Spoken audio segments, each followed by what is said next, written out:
रुकनी assembly jubilee hills व सदर BRS जिले हैदराबाद एम गोपीनाथ ने रहमतनगर डिवीजन के एसपीआर हिल्स में सेवालाल महाराज मंदिर का दौरा किया।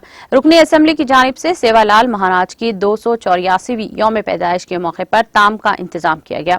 इस प्रोग्राम में मुकामी corporators CN Reddy, Rajkumar Patel, division सदर Manzoor, general secretary Subraju, Srinivas ST cell के सदर नंदू नायक, कायदीन नागराजू, शरीफ, नजीर, रविशंकर, जगन और दिगर ने शिरकत की।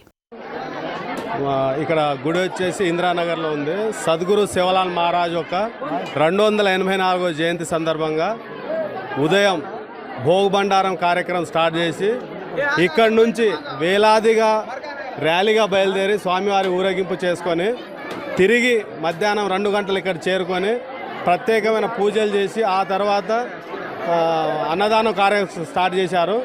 దీనికి ముఖ్య అతిథిగా మన శాసనసభ్యులు మాగంటి గోపీనాథ్, మా డివిజన్ కార్పొరేటర్ సిఎన్ రెడ్డి, మా కుల పెద్దలు మేమందరం కలిసి చాలా పెద్ద ఎత్తున ఈ గుడి స్టార్ట్ అయ్యి ఇప్పుడు 3 సంవత్సరాలు అయిపోయి 4వ సంవత్సరం స్థాపితమైంది, విగ్రహ స్థాపిత। అంతకుముందు 7 సంవత్సరాల నుంచి ఈ గుడిలో నిత్య పూజలు జరుగుతున్నాయి। మేము ఆర్థికంగా అందరం ఎదగాలని, ఆ దేవుని ఆశీస్సులు అందరి మీద ఉండాలని, అందరు ఆయు ఆరోగ్యాలు ఉండాలని, భారతదేశంలో ఉన్న ప్రతి గోర్ బంజారాలు ఇలానే తమ యొక్క కులదైవం ఇష్టదైవాన్ని స్మరించుకుంటూ దేశవ్యాప్తంగా ఈరోజు చాలా పెద్ద పండగ బంజారులకు, ఇది ఒక పెద్ద పండగ, దీనికి మించిన పండగ లేదు। మేరామయాడి పండగ, మా శివలాల్ మహారాజ్ పండగ, బంజారా జాతికి ఇది చాలా గౌరవదగ్గ విషయము। ఈ పండగ సందర్భం అందరం ఈరోజు వారి వారి పెళ్ళిళ్ళల్లో ఎట్లా ఆనందంగా జరుపుకుంటారో అంతకన్నా ఎక్కువగా ఇక్కడ ఆనందంగా పెద్ద ఎత్తున ర్యాలీ మా